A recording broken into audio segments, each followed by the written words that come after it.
traveler, Paimon. I suppose your story is ready. Yep. How about you? Do you need some more time? No need. I am also ready to tell my story. Paimon calls dibs. Paimon first! Please, go ahead. Okay, here goes. Once upon a time, there was an evil researcher who went into the mountains and did a crazy experiment on whopper flowers to transform their appearance. After a lot of pain and suffering, the whopper flowers finally took human form. Then they stood by the side of the mountain to wait for unsuspecting bypassers. To whoever spoke to them, they would ask some questions such as, "Who am I? Who are you?"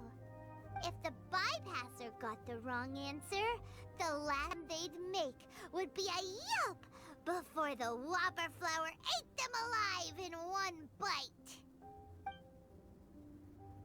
Ooh, truly frightening. What the? You two aren't scared at all!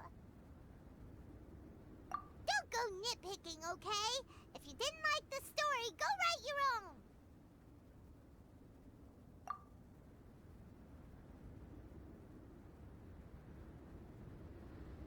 In other words, the whopper flowers would ambush and then completely replace their victims. And then what? Go back to where the person lives? Enter their home? Eat their whole family? Paimon made up this story, but it's the one who's scared by it. It's a good story. Oh, may I write it down? I may bring it up in future conversations. What for? Just to scare people with? Yes. You've got a real mean streak, Albedo.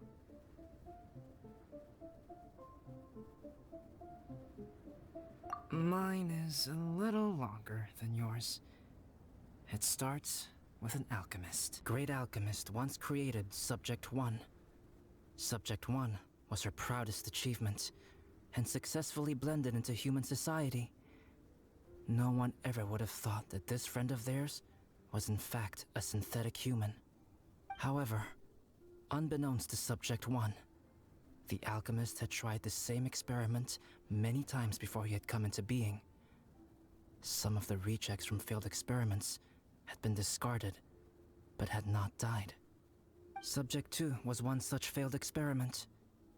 He was swallowed by a great dragon that came to rest upon a snow-swept mountain. Many years later, he was resurrected by the dragon's mysterious power. He saw all kinds of people on the mountain, including Subject 1, who had somehow miraculously blended in among them. Never in Subject 2's imagination had he thought it possible for experimental life forms such as they to deceive everyone so successfully. He saw the way humans accepted Subject 1 as a friend, witnessed their affection as they addressed him by name. This was what Subject 2 wanted.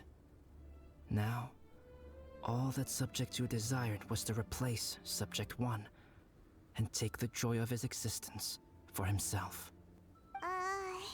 This is giving Paimon the chills. So scary. Subject 2 began to unfold his plan. He stole Subject 1's books and notes and studied all that Subject 1 had learned from the alchemist. Subject 2 was highly intelligent, and he learned quickly. He changed his face into an exact replica of Subject 1's face. Then, he found a plant with mimicry capabilities and transformed it using dragon blood and alchemy. And so, not only did Subject 2 transform his own appearance to perfectly match that of Subject 1, he also created a third entity, Subject 3. What? There's 3 of them now? But Subject 2 wanted to become a perfected human. So, he erased a mark in both his and Subject 3's necks, for these marks were symbols of imperfection. In my view, it was probably a subconscious act, an instinct. He so desperately craved to become a perfect human being that he forgot something. Human beings are defined by their flaws. Subject 2's plan was meticulously crafted. Subject 3 would draw Subject 1's attention. After Subject 1 disposed of Subject 3, he would assume the threat had now disappeared and would let his guard down.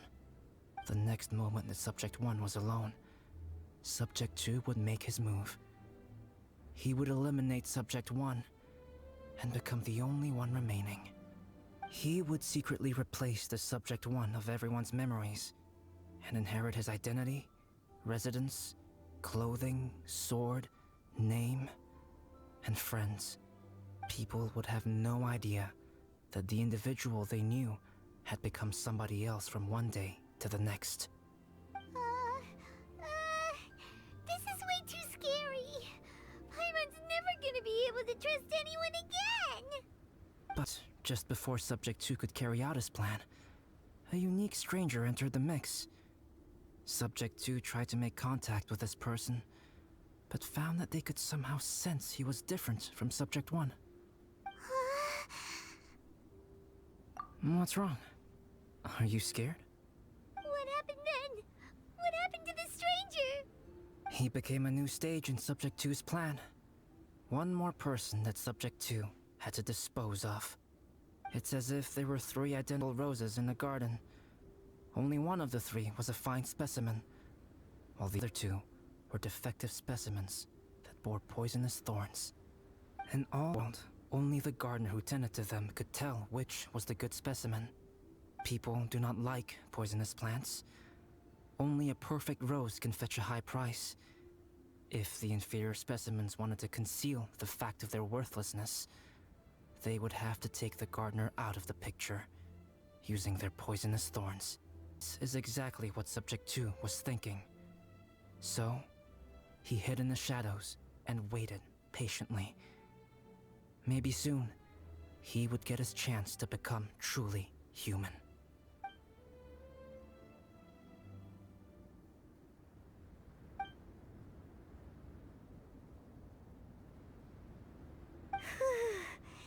That was intense! What happened after that? Did Subject 2's plan succeed? Paimon can't bear thinking about it. Fortunately, it is just a story. And even in this story, Subject 2 did not succeed. But you can never let your guard down on Dragonspine. Monsters mutated with Durin's power and blood are also creatures of Rhine-Daughter, just like me. You must beware of all such creatures. I'm glad to hear that. It's okay. I know what I am. You and I are both different. Need for me to hide the truth from you. The only thing is that sometimes, when I think about how mighty the power of alchemy is, I feel so small. As beings who set foot in this world, how arrogant are we in desiring to control our destiny and in desiring to create? Is creation an arrogant act, traveler? If not, why do the ones that created us and control us gods? If it is, then what qualifies us to call ourselves creators? How far must we take our reverence and respect, and what purpose does it serve?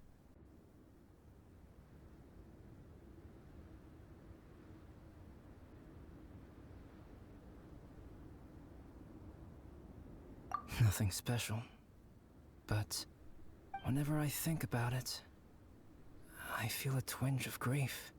Poor Albedo. Hello? Traveler? Are you here? Hey, is that Amber? Thought we might find you here. We're here to deliver a message from Cyrus. There's gonna be a big event down at the base camp, and they want you there too, Traveler. Winter camp is nearing its end. Apparently, even provisional instructors are required to attend. Looks like we need to go, Albedo. Bye for now. Then I won't keep you. I have some things to attend to here, so forgive me for not seeing you down. Don't worry about it. There have been no issues getting up and down the mountain recently. Is everyone ready? Let's not keep them waiting.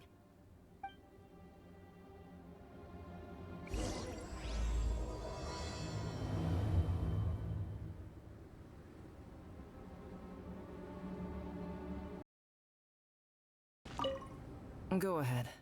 You're one of their instructors, no? Huh? Who is this guy? Allow me to introduce Yoser. He's Joel's father. Dad, this is that traveler I was telling you about. The traveler's helped me out loads in the past, and this time we even built a snowman together. Joel has told me everything about you. I can't thank you enough. Wow! This is amazing! Wait a second. Why is Cyrus discreetly wiping tears away? And what is Pallid doing? Pallid is the hero of the hour this time. Go on, Pallid. Tell us what happened in your own words. Okay. The weather was fine on that fateful day, and I had a feeling that Lady Luck was smiling down on me. So I trusted my gut and set off to explore somewhere new, somewhere dangerous. Because where there is great danger, there is also great treasure. Why does this sound so hard to believe? But I had only been away from the group for a short while when I fell down a slope and just started rolling. Uh-oh. Did my bad luck rub off on him when we ran into each other on the mountain? The place I fell to was somewhere I didn't recognize, and I'd sustained a few injuries. I remember thinking to myself, this is the worst luck I've ever had in my whole life. Then I met Yoserv. He'd heard the sound of me falling and came out to see what was going on. Huh? Wow! So it was completely by chance then! I thought he must have been someone from the Adventurers Guild here for the event, but after a few words of conversation, it was clear that he was having memory problems. He didn't even know his own name. The temperature was freezing, and there was no time to deal with all that there and then, so I convinced him to come back to the camp with me and figure everything else out after we got there. We got back to the camp, ran into Joel, and the moment he saw him, he froze for a second with this completely stunned expression on his face, and then he started crying out, "Dad! Dad!" That's when Yoserv suddenly started to remember. My memory is still not full. Joel and his mother, they are the only ones that I will not, no, that I cannot forget. Daddy. Daddy's right here, Joel. Daddy's right here. Yoserf, don't you remember anything else at all? The poor princess? Feeding the foxes? I'm sorry. I have no recollection. Maybe it's because of the head trauma. I'm not sure. I woke up and found myself covered in blood. My things were gone, and there was nothing to indicate who I was or how I got there. I crawled into a cave and settled in for a slow recovery. After my legs and feet were a little better, my hunting skills were what kept me alive. Dad, I was so worried about you. I'm all right now, Joel. Oh, don't cry. Daddy's not going anywhere. I'm here to stay. Oh, this is good. This is good. I definitely think my luck got worse after running into Benin on that mountain. I knew it. I just... No, I just meant if it weren't for you, there's no way I ever would have run into Yoserv on a mountain this huge. Besides, we got back safely, didn't we? So don't blame yourself. Maybe sometimes miracles can only happen when you get just unlucky enough. Pallid.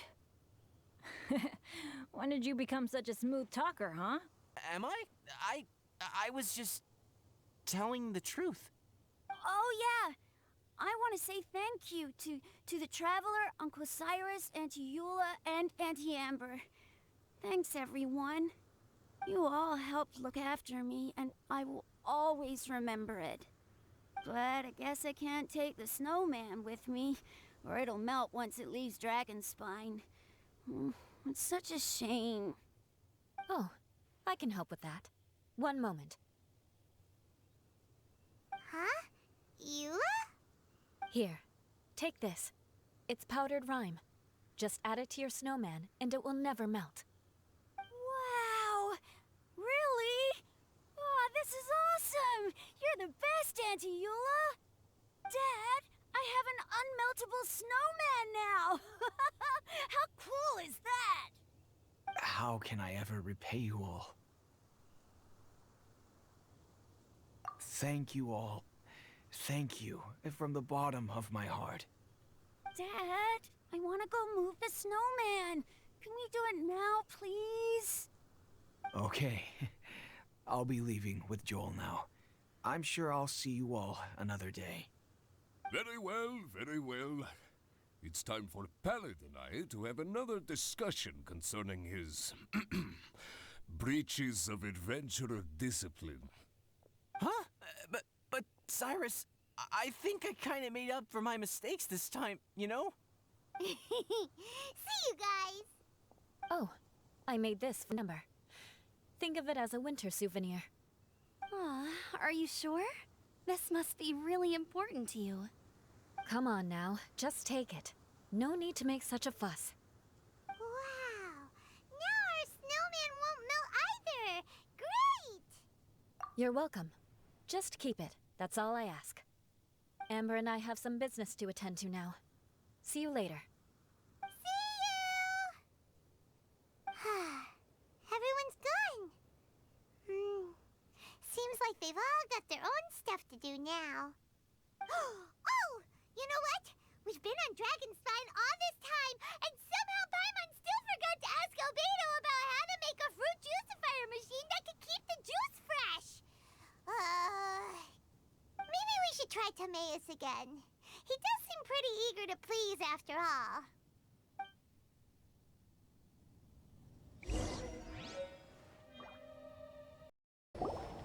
Timaeus! Traveler and Paimon, what can I do for you? Wait a minute. You've got that mischievous look on your face. Oh, you're not still thinking about that ridiculous juicer thing, are you? Timaeus, will you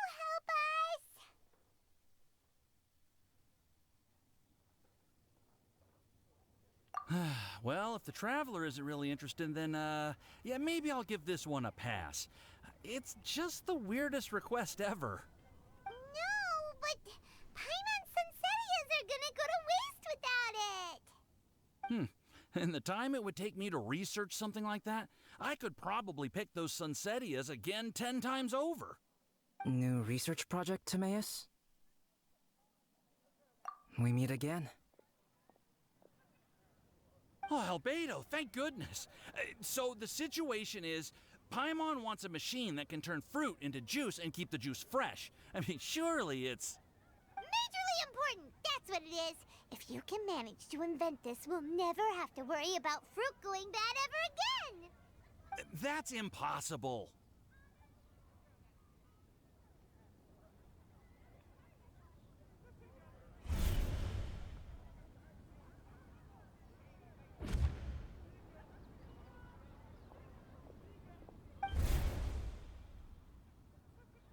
Turning fruit into juice is not hard, but keeping it fresh is more difficult. But if you simply want to keep the fruit from rotting, there are many ways to achieve this. Right, Traveler?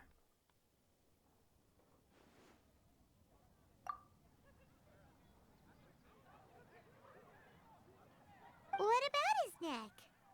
What's wrong? Is there something on my neck?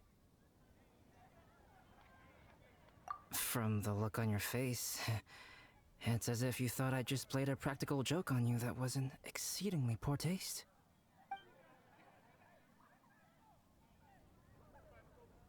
Albedo, you were saying, how do you stop fruit from going bad? Well, one way would be to bury your fruit on Dragonspine, where the snow never melts all year round. But then Paimon won't be able to eat them! You could always live on Dragonspine. No, too cold for Paimon. Or you can give the fruit to me, and I would take it to Dragonspine for you. But since you don't like the cold, you'd have to send someone else to pick them up when you want them. This is where you come in, Traveler. Suddenly sounds a lot more feasible with other people doing all the work. Okay then, shall we go with that idea? Fruit buried on Dragonspine will stay fresh for much longer. However, it is also possible that the fruit will sprout and grow into fruit trees. Who knows? Maybe the next time you visit, it will have grown into an orchard. You can water the trees, add fertilizer, and when they finally bear fruit, you will have some fresh Sunsettias. No way! The Paimon will have to be a gardener! That's not the goal here. Oh? Well, I don't think being a gardener is so bad.